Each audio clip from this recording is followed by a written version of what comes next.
like. There wasn't even a revelation, like a point in time where Kirk realized that, listen, what I'm doing is morally wrong. The way I'm living right now, I shouldn't be living like this, and this is why there was none of that. It was just, oh, there's the Enterprise, and I'm a jerk, and I'm going to get on the Enterprise, and I'm going to save the day, and everybody's going to pat my back for it, and that's all it was.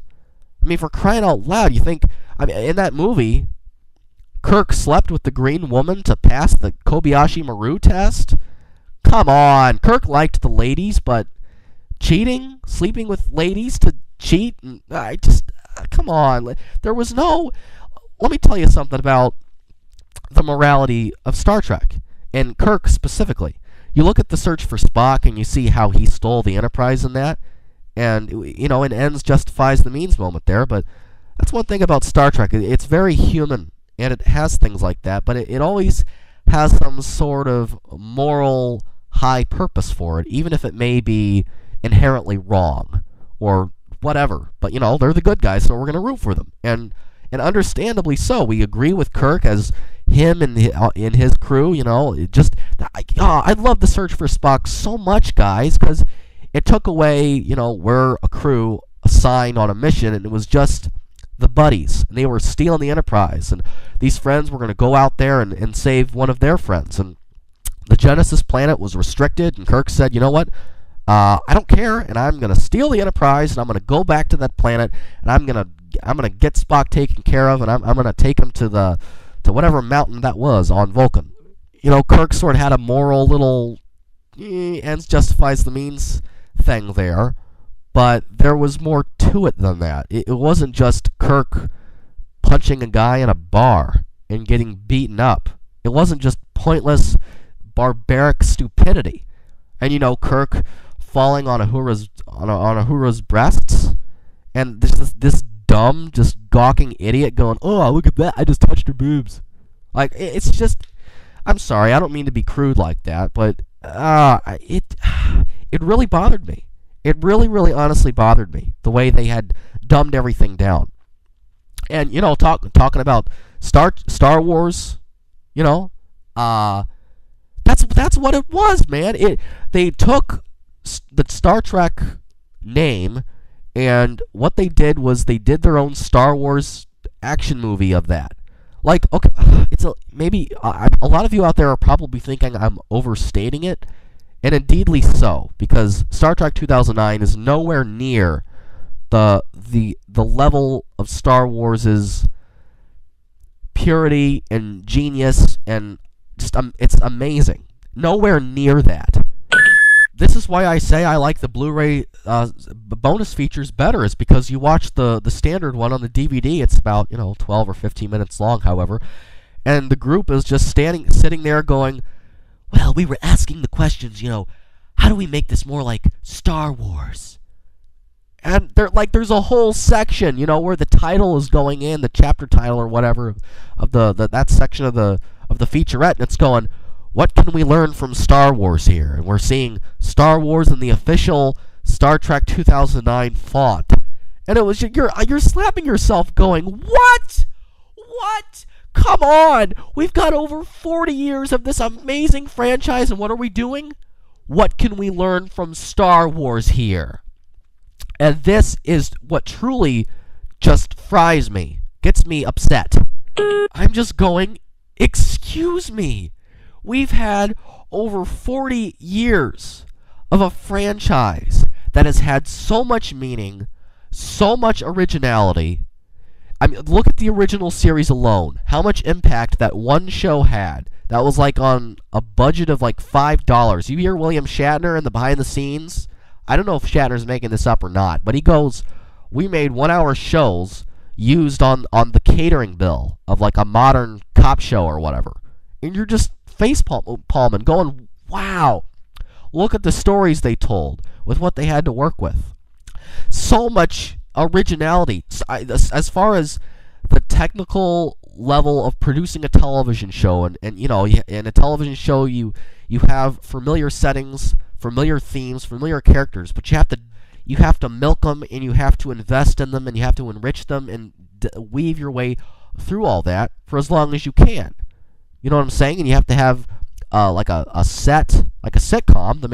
The main set of that would be the home, where the family is, and that's where they do their thing. Or maybe, a secondary set would be the school where all the kids are, and they have their subplots there, And in Star Trek, you had this the most genius centralized set of all time as far as the economics of producing a television show.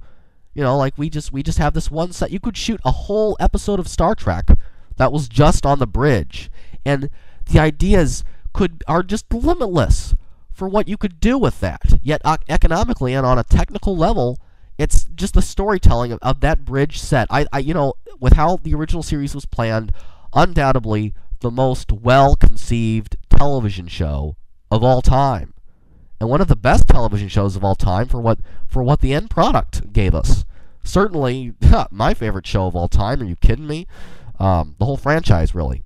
I don't rank TNG over TOS or vice versa. I don't do that. But yeah, it's just, what can we learn from Star Wars here? Come on now. And here's what one of the dunderheads said. Well, I've always thought of it as Star Wars is like beautiful, not beautiful. It's like awesome rock music. Star Wars is like awesome rock music. And then Star Trek is more like beautiful classical music. And, while classical music is fine, I wouldn't put it on my iPod. It's cool. It's cool. But let me tell you something. Jazz and the rock that Star Wars is, yeah, we want to do that. We want to be like Star Wars. Well, listen, you can go, you want to make it faster paced, you want to inject more action into it, you want to do all that sort of thing, but you don't have to put Star Wars into it. Why do you have to bring Star Wars into it? What does Star Wars have to do? It has nothing to do with Star Trek, other than the superficial rivalry that we've all had fun with over the years with Star Trek versus Star Wars. Truly. And, there's tons of Star Trek fans out there that hate Star Trek. And there's most of the Star Trek fans love Star Wars. And for all those fans that have never seen Star Trek and just look at it and go, ew, like Star Trek, ew, I understand how you could feel that way, I suppose, with being so involved in the Star Wars world. But I sort of where I'm coming from with that is, I'll have my cycles of fandom. I'll go through Star Wars for a time, and then I'll go through Star Trek for a time.